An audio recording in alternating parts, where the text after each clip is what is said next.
नमस्कार। आज हम बात करेंगे विश्व के वन आवरण के विषय में, फॉरेस्ट जिसको हम बोलते हैं। हालांकि फॉरेस्ट किस एरिया को कहा जाए, इसकी क्या परिभाषा है, वो एक अलग विषय है। 2011 के आकलन के अनुसार विश्व में करीब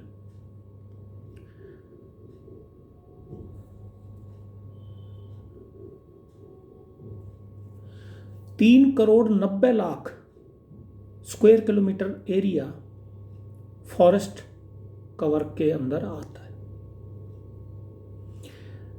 पूरे अगर अर्थ की बात करें तो पूरे अर्थ का 9.4% भाग पे फॉरेस्ट हैं।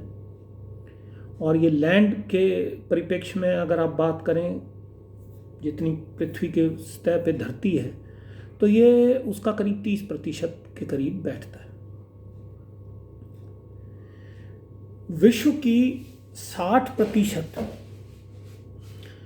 राउंडवुड लकड़ी जो है उसे 8 देश उत्पादित करते हैं, जिसमें यूएसए तथा पूर्व का यूएसएसआर अग्रणी है।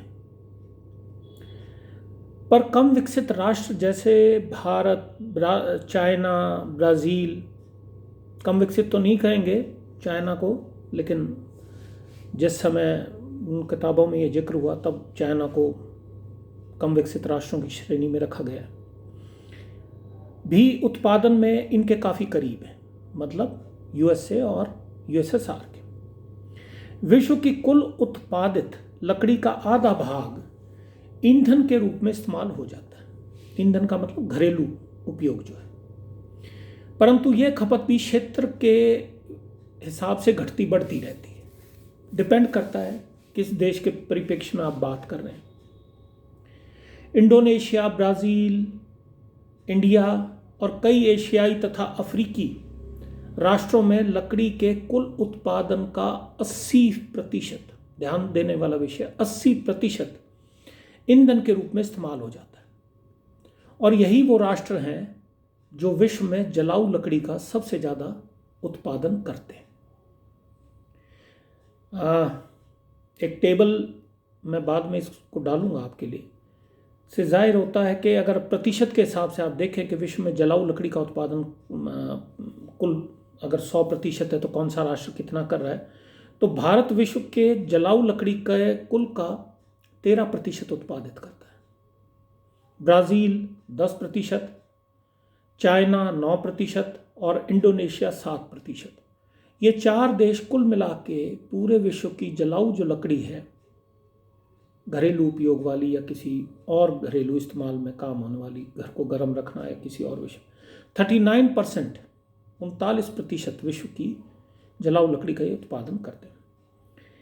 इसी तरह कनाडा, यूएसए में इंडस्ट्रियल राउंडवुड, जो एक तरीके से कारखाने में व्यापारिक जो उत्पादन जिसको आप कह सकते हैं, उसकी लकड़ी उत्पादित करते हैं, जिसमें यूएसए अग्रणी है, विश्व का 24% करता है। सोवियत यूनियन पूर्व का, जिसे मित्र राष्ट्र रूस और जो उससे अलग अलग डिसइंटीग्रेशन के बाद जो राष्ट्र बने, वो कुल मिला के 19%। कनाडा जो है वो 10%। तो ये 3 राष्ट्र ही, मतलब पूर्व का सोवियत रूस और अमेरिका और कनाडा, ये विश्व के कुल व्यापारिक उत्पादन का 53% उत्पादन करते हैं। यहाँ एक ध्यान देने वाली बात है कि व्यापारिक उत्पादन से मतलब है, इसको इस तरीके से समझ सकते हैं। मान लीजिए मैंने अपने खेत में 20 बोरी अनाज किया, उसमें से 10 बोरी अनाज मैंने स्वयं के इस्तेमाल के लिए रखा, ही मेरा घरेलू खपत हो गई, और जो 10 बोरी मैं खुली मंडी में या कहीं भी बेच के उसको आया, वो मैंने व्यापारिक उत्पादन किया, क्योंकि उससे मुझे पैसे मिले। इसको इस तरीके से समझा जा सकता है। अब जहाँ तक विश्व में फॉरेस्ट रिसोर्सेज की बात करें, तो जो मध्य पूर्व का क्षेत्र है तो सदियों पहले अपने फॉरेस्ट कवर को गंवा चुका। भारत में भी इसका बहुत तेज़ी से नुकसान हुआ है। वो मैं आपको एक अखबार की कटिंग है मेरे पास, उससे रेफ़र करके आपको बताऊंगा, सोर्स भी बताऊंगा कहाँ से उसको लिया गया है।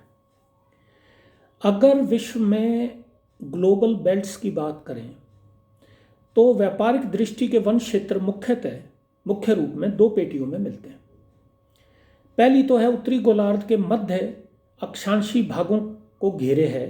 दूसरी पेटी आर्द्र गर्म ट्रॉपिकल एरिया जो है, भूमध्य रेखीय क्षेत्र जिनमें दक्षिणी अमेरिका और मध्य अफ्रीका का अधिकतर भाग सम्मिलित है, के इन दो मुख्य पेटियों के अतिरिक्त क्षेत्रों में व्यापारिक वन एकत्रीकरण जापान, दक्षिणी पूर्वी यूएसए, चिली, दक्षिणी पूर्वी ऑस्ट्रेलिया, न्यूजीलैंड और कुछ मेडिटेरियन सी के कुछ देशों में छोटे क्षेत्रों के रूप में फैला हुआ है। एक समय में पृथ्वी पर 25 से 30% तक वन थे, जो अब केवल 15 और 20% ही रहे हैं। लेकिन मैंने जो आपको 2011 का एक आंकड़ा बताया, ये लेटेस्ट है। ये जो मैं चीज़ रेफ़र कर रहा हूँ, ये थोड़ा सा पहले की पब्लिश्ड चीज़ों से एकत्रित की हुई। जबकि घने वन के क्षेत्र 25 करोड़ एकड़ क्षेत्र से प्रति वर्ष लुप्त होते जा रहे हैं। विश्व के सबसे ऊंचे पेड़ के वन क्षेत्र उत्तरी कैलिफोर्निया में होते हैं। वहाँ फर और पाइन के जो पेड़ हैं, उनकी जो हाइट है वो सबसे ज़्यादा होती है, जहाँ इनकी ऊंचाई 300 फीट तथा उनका व्यास घेरा 20 फीट तक होता है। वन क्षेत्र उचित कंजर्वेशन पद्धतियों के कारण अमेरिका तथा यूरोप में पूर्ववत है।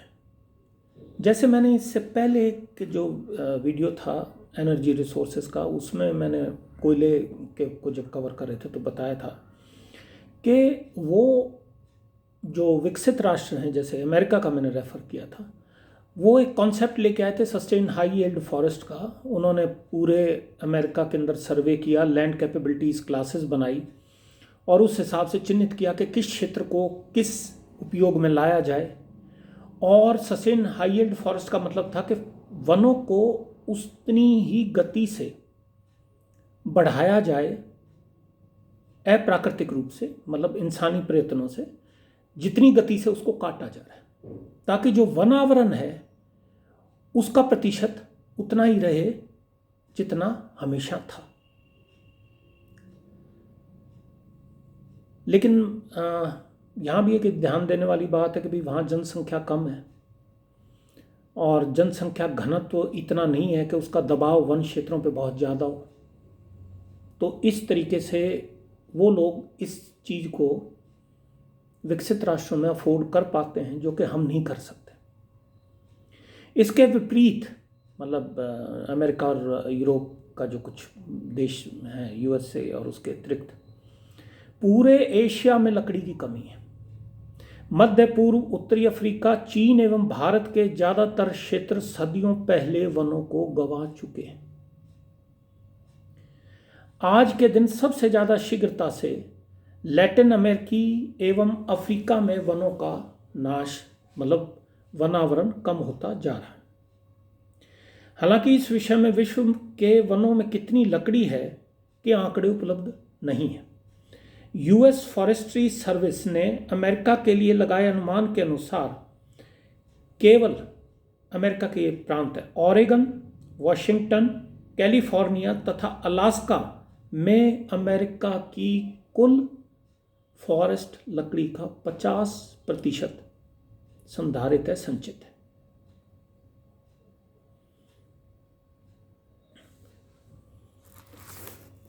रेन फॉरेस्ट ट्रॉपिक्स में होते हैं, में विश्व की सबसे ज़्यादा किस्मों के पेड़ मिलते हैं। वहाँ की गर्म आर्द्र जलवायु पेड़ों के शीघ्र विकास में सहायक है। यहाँ प्रति एकड़ लकड़ी उत्पादन भी अत्यधिक है, जो कमर्शियली काटी जाती है। वृक्षों के बड़े साइज होने के कारण, बड़ा आकार होने के कारण ब्राज़ील लकड़ी के लट्ठों में उत्पादन में इतना ऊपर है। बरसाती वनों का सबसे बड़ा क्षेत्र ब्राज़ील के अमेज़न में स्थित है। इसको पृथ्वी के फेफड़े भी बोलते हैं इस क्षेत्र को। इस क्षेत्र में झूम खेती, सड़क और बस्ती निर्माण के कारण वन क्षेत्रों में कमी आई।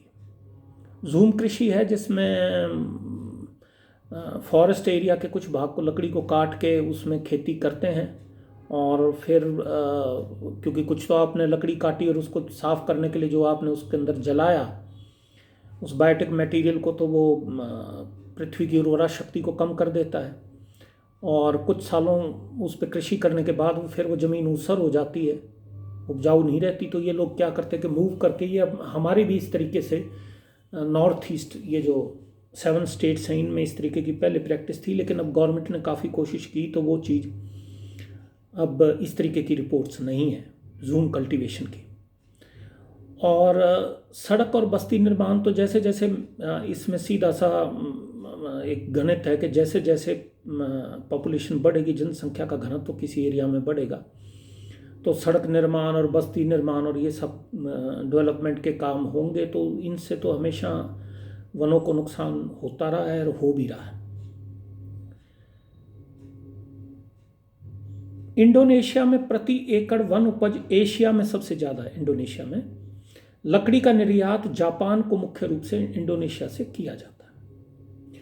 ट्रॉपिकल क्षेत्रों की एक मुख्य लकड़ी मोहगनी, ये टाइप है पेड़ की, मोहगनी है, जो मुख्यतः लैटिन अमेरिकी क्षेत्रों से आती है। इसके अतिरिक्त सीडर, ये भी एक पेड़ है सीडर, एक महकदार नरम लकड़ी है जो प्रधानतः मैक्सिको, मध्य अमेरिका तथा ब्राज़ील में होती है। टीक एक कड़ी सख्त लकड़ी है और इस लकड़ी का उपयोग नाव आदि बनाने में होता है। दक्षिणी पूर्वी एशिया के बाहर टीक कम ही देखने को मिलती है। ओबोनी, EBONY, एक पेड़ लकड़ी की किस्म है, एक कड़ी काले जेट ब्लैक, काले रंग की काली फाइन ग्रेन्ड लकड़ी है, ग्रेन बड़े फाइंड होते हैं, जो मध्य अफ्रीका, मेडागास्कर और दक्षिणी पूर्वी एशिया के वनों में पाई जाती है। ट्रॉपिकल क्षेत्रों के वनों की लकड़ी ज़्यादातर हार्ड वुड है और उनके लिए कहते हैं कि दे आर सो हैवी, वो इतनी भारी होती है लकड़ी कि वो पानी में तैर नहीं सकती, इतना वजन होता है उसमें, वेरी हैवी। और कई तो इतनी भारी होती हैं कि जो पानी में फ्लोट नहीं कर सकती, तैर नहीं सकती। इन लकड़ियों पर कार्य करना भी काफ़ी कठिन होता है। ये जो कड़ी लकड़ी हैं जिनमें वजन ज़्यादा होता है, करना कठिन होने के कारण ज़्यादातर ट्रॉपिकल देशों में उत्पादन से निर्यात कहीं कम है, बाहर इसकी मांग नहीं है। सिर्फ बलासा ही एक ऐसी लकड़ी की किस्म है जो बहुत हल्की है और जिसका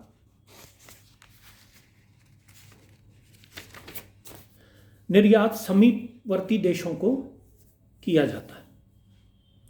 मध्य अक्षांशों के वनों में एक ही तरह के पेड़ों का विस्तार ज़्यादा मिलता है, जिस कारण व्यापारिक उत्पादन ज़्यादा फायदेमंद होता है, क्योंकि एक ही किस्म की अगर लकड़ी होंगी और एक ही जगह पे हैं और आपको उसी लकड़ी की जरूरत है, तो आपको लगातार वो पेड़, एक एक पेड़ आपको बीच बीच में से निकाल के नहीं लाना पड़ेगा, अगर एक ही किस्म की लकड़ी एक ही जगह वन में आपको अवेलेबल है और अगर आपको उसकी ज़रूरत है। तो इस तरीके के जो मध्य अक्षांशों के वन हैं उसके अंदर व्यापारिक उत्पादन ज़्यादा फायदेमंद है। आंतरिक एवं बाह्य जल मार्ग इस वन उत्पादन का परिवहन करने के मुख्य भूमिका निभाते हैं। स्वीडन, फिनलैंड, कनाडा में नदियां लकड़ी को बहा मुख्य बाजार तक ले आती, काट के नदियों में डाल दिया जाता है लट्ठों को और वो पानी के साथ बह के नीचे आ जाते हैं, वहाँ उनको कलेक्ट कर लेते हैं।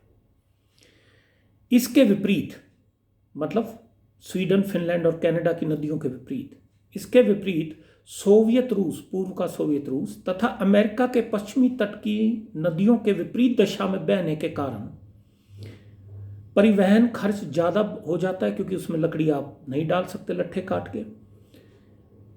परिवहन खर्च ज़्यादा होने की वजह से वन उत्पादन में लाभ घट जाता है। सोवियत रूस में ज़्यादातर मुख्य नदियाँ, ओब नदी का नाम है, येंसी, लीवा उत्तरी दिशा में बहती है और जो सर्दियों में जम जाती है, तथा बसंत में बाढ़ आने के कारण लकड़ी के परिवहन में उपयुक्त या उसके लिए ठीक नहीं है।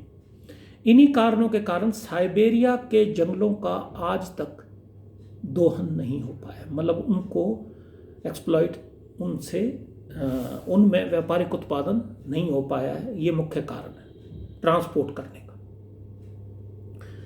विकसित राष्ट्रों में रेल तथा सड़क मार्ग से भी लकड़ियों का परिवहन किया जाता है। ट्रांस साइबेरिया रेल मार्ग से परिवहन होने माल में लकड़ी मुख्य है। ये लाइन है ट्रांस साइबेरिया। इन क्षेत्रों का ऊबड़ खाबड़ स्वरूप भी लकड़ी उत्पादन को अन्य खेती उपयोगों की अपेक्षा ज़्यादा लाभप्रद बनाता है। मतलब ज़मीन ऊबड़ खाबड़ है तो वो खेती के लिए ज़्यादा ठीक नहीं है, ट्री प्लांटेशन के लिए ज़्यादा उपयुक्त मानी जाती। अन्य खेती के उपयोगों की अपेक्षा ज़्यादा लाभप्रद है पेड़ लगाना। कुछ अगम्य स्थानों पर मजदूरों और लकड़ी का परिवहन हेलीकॉप्टरों की मदद से भी संभव हो पाता है। धन्यवाद।